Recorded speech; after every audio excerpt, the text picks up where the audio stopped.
سورہ المؤمنون قرآن کی 23ویں صورت ہے۔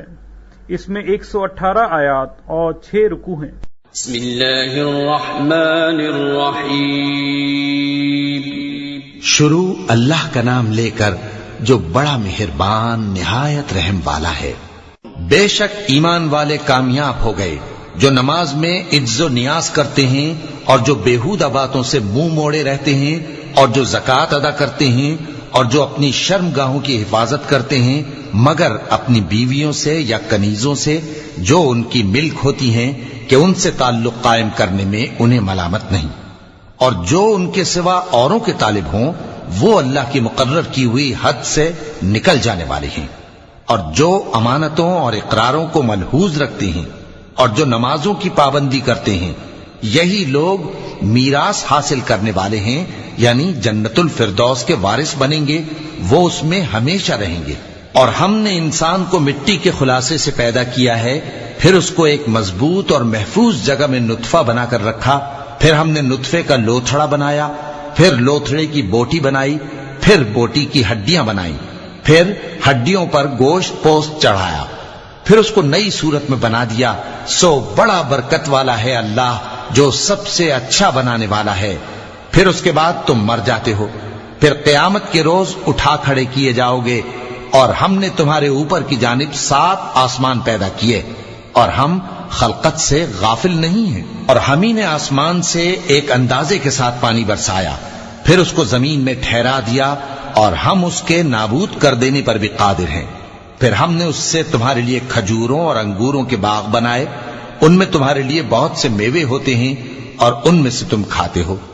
اور وہ درخت بھی ہم ہی نے پیدا کیا جو طور سینا کے دامن میں ہوتا ہے، یعنی زیتون کا درخت کہ کھانے کے لیے روغن اور سالن لیے ہوئے اگتا ہے۔ اور تمہارے لیے چوپایوں میں بھی عبرت ہے کہ جو ان کے پیٹوں میں ہے اس سے ہم تمہیں دودھ پلاتے ہیں، اور تمہارے لیے ان میں اور بھی بہت سے فائدے ہیں، اور بعض کو تم کھاتے بھی ہو، اور ان پر اور کشتیوں پر تم سواری بھی کرتے ہو۔ اور ہم نے نوح کو ان کی قوم کی طرف بھیجا تو انہوں نے ان سے کہا کہ اے قوم، اللہ ہی کی عبادت کرو، اس کے سوا تمہارا کوئی معبود نہیں، تو کیا تم ڈرتے نہیں؟ اس پر ان کی قوم کے سردار جو کافر تھے کہنے لگے کہ یہ تو تم ہی جیسا آدمی ہے، تم پر بڑائی حاصل کرنی چاہتا ہے، اور اگر اللہ چاہتا تو فرشتے اتار دیتا۔ ہم نے اپنے اگلے باپ دادا میں تو یہ بات کبھی سنی نہیں، اس آدمی کو تو دیوانگی کا عارضہ ہے، تو اس کے بارے میں کچھ مدت انتظار کرو۔ نوح نے کہا کہ پروردگار، انہوں نے مجھے جھٹلایا ہے، تو میری مدد کر۔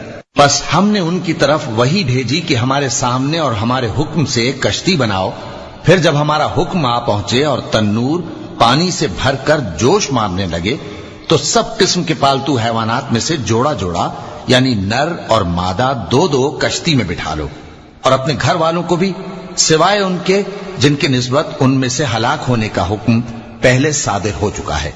اور ظالموں کے بارے میں مجھ سے کچھ نہ کہنا، وہ ضرور ڈبو دیے جائیں گے۔ بس جب تم اور تمہارے ساتھی کشتی میں بیٹھ جاؤ تو اللہ کا شکر کرنا اور کہنا کہ سب تعریف اللہ ہی کے لیے ہے جس نے ہم کو ظالم لوگوں سے نجات بخشی۔ اور یہ بھی دعا کرنا کہ اے پروردگار، ہم کو مبارک جگہ اتاریو اور تو سب سے بہتر اتارنے والا ہے۔ بے شک اس قصے میں نشانیاں ہیں اور ہمیں تو آزمائش کرنا تھی۔ پھر ان کے بعد ہم نے ایک اور جماعت پیدا کی اور انہی میں سے ان میں ایک پیغمبر بھیجا جس نے ان سے کہا کہ اللہ ہی کی عبادت کرو کہ اس کے سوا تمہارا کوئی معبود نہیں، تو کیا تم ڈرتے نہیں؟ اور ان کی قوم کے سردار جو کافر تھے اور آخرت کے آنے کو جھوٹ سمجھتے تھے اور دنیا کی زندگی میں ہم نے ان کو آسودگی دے رکھی تھی، کہنے لگے کہ یہ تو تم ہی جیسا آدمی ہے، جس قسم کا کھانا تم کھاتے ہو اسی طرح کا یہ بھی کھاتا ہے، اور جو پانی تم پیتے ہو اسی قسم کا یہ بھی پیتا ہے، اور اگر تم نے اپنے ہی جیسے آدمی کا کہا مان لیا تب تو تم گھاٹے میں پڑ گئے۔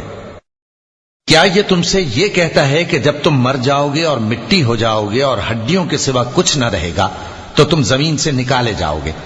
جس بات کا تم سے وعدہ کیا جاتا ہے بہت بعید اور بہت بعید ہے۔ زندگی تو یہی ہماری دنیا کی زندگی ہے کہ اسی میں ہم مرتے اور جیتے ہیں، اور ہم پھر نہیں اٹھائے جائیں گے۔ یہ تو ایک ایسا آدمی ہے جس نے اللہ پر جھوٹ افطرا کیا ہے اور ہم اس کو ماننے والے نہیں۔ پیغمبر نے کہا کہ اے پروردگار، انہوں نے مجھے جھوٹا سمجھا ہے، تو میری مدد کر۔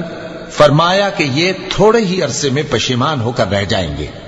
آخر ان کو وعدہ برحق کے مطابق زور کی آواز نے آ پکڑا تو ہم نے ان کو کوڑا کر ڈالا، پس ظالم لوگوں پر لعنت ہے۔ پھر ان کے بعد ہم نے اور جماعتیں پیدا کی، کوئی جماعت اپنے وقت سے نہ آگے جا سکتی ہے نہ پیچھے رہ سکتی ہے۔ پھر ہم لگاتار اپنے پیغمبر بھیجتے رہے، جب کسی امت کے پاس اس کا پیغمبر آتا تھا تو وہ اسے جھٹلا دیتے تھے، تو ہم بھی بعض کو بعض کے پیچھے ہلاک کرتے اور ان پر عذاب لاتے رہے اور ان کو داستانیں بنا کر چھوڑتے رہے۔ پس جو لوگ ایمان نہیں لاتے ان پر لعنت۔ پھر ہم نے موسیٰ اور ان کے بھائی ہارون کو اپنی نشانیاں اور دلیل ظاہر دے کر بھیجا، یعنی فرعون اور اس کے درباریوں کی طرف، تو انہوں نے تکبر کیا اور وہ سرکش لوگ تھے۔ کہنے لگے کیا ہم ان اپنے جیسے دو آدمیوں پر ایمان لے آئیں جبکہ ان کی قوم کے لوگ ہمارے خدمتگار ہیں؟ تو ان لوگوں نے ان کی تکذیب کی، سو آخر ہلاک کر دیے گئے۔ اور ہم نے موسیٰ کو کتاب دی تھی تاکہ وہ لوگ ہدایت پائیں، اور ہم نے مریم کے بیٹے عیسیٰ اور ان کی ماں کو ایک نشانی بنایا تھا اور ان کو ایک اونچی جگہ پر جو رہنے کے لائق تھی اور جہاں نتھرا ہوا پانی جاری تھا پناہ دی تھی۔ اے پیغمبرو، پاکیزہ چیزیں کھاؤ اور عمل نیک کرو، جو عمل تم کرتے ہو میں ان سے واقف ہوں، اور یہ تمہاری جماعت حقیقت میں ایک ہی جماعت ہے اور میں تمہارا پروردگار ہوں، تو مجھ سے ڈرو۔ پھر لوگوں نے آپس میں اپنے کام کو متفرق کر کے ٹکڑے ٹکڑے کر دیا، جو چیز جس فرقے کے پاس ہے وہ اسی سے خوش ہو رہا ہے، تو ان کو ایک مدت تک ان کی غفلت میں ہی رہنے دو۔ کیا یہ لوگ یہ خیال کرتے ہیں کہ ہم جو دنیا میں ان کو مال اور بیٹوں سے مدد دیتے ہیں تو اس سے ان کی بھلائی میں جلدی کر رہے ہیں؟ نہیں، بلکہ یہ سمجھتے ہی نہیں۔ جو لوگ اپنے پروردگار کے خوف کی وجہ سے ڈرتے ہیں اور جو اپنے پروردگار کی آیتوں پر ایمان رکھتے ہیں اور جو اپنے پروردگار کے ساتھ شریک نہیں کرتے اور جو دے سکتے ہیں دیتے ہیں، جبکہ ان کے دل اس بات سے ڈرتے رہتے ہیں کہ ان کو اپنے پروردگار کی طرف لوٹ کر جانا ہے، یہی لوگ نیکیوں میں جلدی کرتے ہیں اور یہی ان کے لیے آگے نکل جاتے ہیں۔ اور ہم کسی شخص کو اس کی طاقت سے زیادہ ذمہ دار نہیں بناتے، اور ہمارے پاس ایک کتاب ہے جو سچ سچ کہہ دیتی ہے، اور ان پر ظلم نہیں کیا جائے گا، مگر ان کے دل ان باتوں کی طرف سے غفلت میں پڑے ہوئے ہیں۔ اور ان کے سوا اور اعمال بھی ہیں جو یہ کرتے رہتے ہیں، یہاں تک کہ جب ہم نے ان میں سے آسودہ حال لوگوں کو عذاب میں پکڑ لیا تو وہ اسی وقت چلا اٹھیں گے۔ آج مت چلاؤ، تم کو ہم سے کچھ مدد نہیں ملے گی، میری آیتیں تم کو پڑھ پڑھ کر سنائی جاتی تھی اور تم الٹے پاؤں پھر جاتے تھے۔ ان سے سرکشی کرتے، گویا ایک قصہ گو کو چھوڑ کر چلے جاتے تھے۔ کیا انہوں نے اس کلام میں غور نہیں کیا، یا ان کے پاس کوئی ایسی چیز آئی ہے جو ان کے اگلے باپ دادوں کے پاس نہیں آئی تھی، یا یہ اپنے پیغمبر کو جانتے پہچانتے نہیں اس وجہ سے ان کو نہیں مانتے؟ کیا یہ کہتے ہیں کہ اسے جنون ہے؟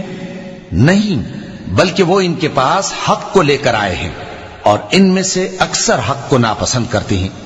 اور اگر معبود برحق ان کی خواہشوں پر چلنے لگے تو آسمان اور زمین اور جو ان میں ہیں سب درہم برہم ہو جائیں۔ بلکہ ہم نے ان کے پاس ان کی نصیحت کی کتاب پہنچا دی ہے، اور یہ اپنی کتاب نصیحت سے منہ پھیر رہے ہیں۔ کیا تم ان سے تبلیغ کے صلے میں کچھ مال مانگتے ہو؟ تو تمہارے پروردگار کا دیا ہوا مال بہت اچھا ہے، اور وہ سب سے بہتر رزق دینے والا ہے، اور تم تو ان کو سیدھے راستے کی طرف بلاتے ہو۔ اور جو لوگ آخرت پر ایمان نہیں لاتے وہ راستے سے الگ ہو رہے ہیں۔ اور اگر ہم ان پر رحم کریں اور جو تکلیفیں ان کو پہنچ رہی ہیں وہ دور کر دیں تو یہ اپنی سرکشی پر اڑے رہیں اور بھٹکتے پھریں، اور ہم نے ان کو عذاب میں بھی پکڑا تو بھی انہوں نے اللہ کے آگے عاجزی نہ کی، اور یہ عاجزی کرتے ہی نہیں، یہاں تک کہ جب ہم نے ان پر عذاب شدید کا دروازہ کھول دیا تو اس وقت وہاں نا امید ہو گئے۔ اور وہی تو ہے جس نے تمہارے کان اور آنکھیں اور دل بنائے، لیکن تم کم ہی شکر کرتے ہو۔ اور وہی تو ہے جس نے تم کو زمین میں پیدا کیا اور اسی کی طرف تم سب جمع ہو کر جاؤ گے۔ اور وہی ہے جو زندگی بخشتا اور موت دیتا ہے، اور رات اور دن کا بدلتے رہنا اسی کا تصرف ہے۔ کیا تم سمجھتے نہیں؟ بات یہ ہے کہ جو بات اگلے کافر کہتے تھے اسی طرح کی بات یہ کہتے ہیں کہ جب ہم مر جائیں گے اور مٹی ہو جائیں گے اور ہڈیوں کے سوا کچھ نہ رہے گا تو کیا ہم پھر اٹھائے جائیں گے؟ یہ وعدہ ہم سے اور ہم سے پہلے ہمارے باپ دادا سے بھی ہوتا چلا آیا ہے۔ اجی یہ تو صرف اگلے لوگوں کی کہانیاں ہیں۔ کہو کہ اگر تم جانتے ہو تو بتاؤ کہ زمین اور جو کچھ زمین میں ہے سب کس کا مال ہے؟ جھٹ بول اٹھیں گے کہ اللہ کا۔ کہو کہ پھر تم سوچتے کیوں نہیں؟ ان سے پوچھو کہ 7 آسمانوں کا کون مالک ہے اور عرش عظیم کا کون مالک ہے؟ بے ساختہ کہہ دیں گے کہ یہ چیزیں اللہ ہی کی ہیں۔ کہو کہ پھر تم ڈرتے کیوں نہیں؟ کہو کہ اگر تم جانتے ہو تو بتاؤ کہ وہ کون ہے جس کے ہاتھ میں ہر چیز کی بادشاہی ہے اور وہ پناہ دیتا ہے اور اس کے مقابل کوئی کسی کو پناہ نہیں دے سکتا۔ فوراً کہہ دیں گے کہ ایسی بادشاہی تو اللہ ہی کی ہے۔ کہو کہ پھر تم پر جادو کہاں سے پڑ جاتا ہے؟ بات یہ ہے کہ ہم نے ان کے پاس حق پہنچا دیا ہے، اور یہ جو بت پرستی کیے جاتے ہیں بے شک جھوٹے ہیں۔ اللہ نے نہ تو کسی کو اپنا بیٹا بنایا ہے اور نہ اس کے ساتھ کوئی اور معبود ہے۔ ایسا ہوتا تو ہر معبود اپنی اپنی مخلوقات کو لے کر چل دیتا اور ایک دوسرے پر چڑھ دوڑتا۔ یہ لوگ جو کچھ اللہ کے بارے میں بیان کرتے ہیں اللہ اس سے پاک ہے، وہ پوشیدہ اور ظاہر کو جانتا ہے، اور مشرک جو اس کے ساتھ شریک ٹھہراتے ہیں اس کی شان اس سے بلند ہے۔ اے نبی کہو کہ اے پروردگار، جس عذاب کا ان کفار سے وعدہ ہوا ہے اگر تو میری زندگی میں ان پر نازل کر کے مجھے بھی دکھائے تو اے پروردگار مجھے اس سے محفوظ رکھیو اور ان ظالموں میں شامل نہ کیجو، اور جو وعدہ ہم ان سے کر رہے ہیں ہم تم کو دکھا کر ان پر نازل کرنے پر قادر ہیں۔ اور بری بات کے جواب میں ایسی بات کہو جو نہایت اچھی ہو، اور یہ جو کچھ بیان کرتے ہیں ہمیں خوب معلوم ہے۔ اور کہو کہ اے پروردگار میں شیطانوں کے وسوسوں سے تیری پناہ مانگتا ہوں، اور اے پروردگار اس سے بھی تیری پناہ مانگتا ہوں کہ وہ میرے پاس آ موجود ہوں۔ یہ لوگ اسی طرح غفلت میں رہیں گے یہاں تک کہ جب ان میں سے کسی کے پاس موت آ جائے گی تو کہے گا کہ اے پروردگار مجھے پھر دنیا میں واپس بھیج دے تاکہ میں اس میں جسے چھوڑ آیا ہوں نیک کام کیا کروں۔ ہرگز نہیں، یہ ایک ایسی بات ہے کہ وہ اسے زبان سے کہہ رہا ہوگا اور اس کے ساتھ عمل نہیں ہوگا۔ اور ان کے پیچھے برزخ ہے جہاں وہ اس دن تک کہ دوبارہ اٹھائے جائیں گے رہیں گے۔ پھر جب سور پھونکا جائے گا تو نہ تو ان میں قرابتیں رہیں گی اور نہ ایک دوسرے کو پوچھیں گے۔ تو جن کے اعمال کے بوجھ بھاری ہوں گے تو وہی کامیاب ہیں، اور جن کے بوجھ ہلکے ہوں گے وہ لوگ ہیں جنہوں نے اپنے آپ کو خسارے میں ڈالا، ہمیشہ دوزخ میں رہیں گے۔ آگ ان کے چہروں کو جھلس دے گی اور وہ اس میں بد شکل ہو رہے ہوں گے۔ کیا تم کو میری آیتیں پڑھ کر نہیں سنائی جاتی تھیں؟ پھر تم تو ان کو جھٹلائے ہی جاتے تھے۔ وہ کہیں گے اے ہمارے پروردگار ہم پر ہماری کمبختی غالب آ گئی اور ہم رستے سے بھٹک گئے، اے پروردگار ہم کو اس میں سے نکال دے، اگر ہم پھر ایسے کام کریں تو ظالم ہوں گے۔ فرمائے گا کہ اسی میں ذلت کے ساتھ پڑے رہو اور مجھ سے بات نہ کرو۔ میرے بندوں میں ایک گروہ تھا جو دعا کیا کرتا تھا کہ اے ہمارے پروردگار ہم ایمان لائے تو تو ہم کو بخش دے اور ہم پر رحم فرما، اور تو سب سے بہتر رحم کرنے والا ہے۔ تو تم ان سے تمسخر کرتے رہے یہاں تک کہ ان کے پیچھے میری یاد بھی بھول گئے، اور تم ہمیشہ ان سے ہنسی کیا کرتے تھے۔ آج میں نے ان کو ان کے صبر کا بدلہ دیا کہ وہی کامیاب ہو گئے۔ اللہ پوچھے گا کہ تم زمین میں کتنے برس رہے؟ وہ کہیں گے کہ ہم 1 روز یا 1 روز سے بھی کم رہے تھے۔ شمار کرنے والوں سے پوچھ لیجئے۔ اللہ فرمائے گا کہ وہاں تم بہت ہی کم رہے، کاش تم جانتے ہوتے۔ کیا تم یہ خیال کرتے ہو کہ ہم نے تم کو بے مقصد پیدا کیا ہے اور یہ کہ تم ہماری طرف لوٹ کر نہیں آؤ گے؟ تو اللہ جو سچا بادشاہ ہے اس کی شان اس سے اونچی ہے، اس کے سوا کوئی معبود نہیں، وہی عرش کریم کا مالک ہے۔ اور جو شخص اللہ کے ساتھ اور معبود کو پکارتا ہے جس کی اس کے پاس کچھ بھی سند نہیں تو اس کا حساب اس کے رب کے ہاں ہوگا۔ کچھ شک نہیں کہ کافر کامیاب نہیں ہوں گے۔ اور اللہ سے دعا کرو کہ میرے پروردگار مجھے بخش دے اور مجھ پر رحم کر، اور تو سب سے بہتر رحم فرمانے والا ہے۔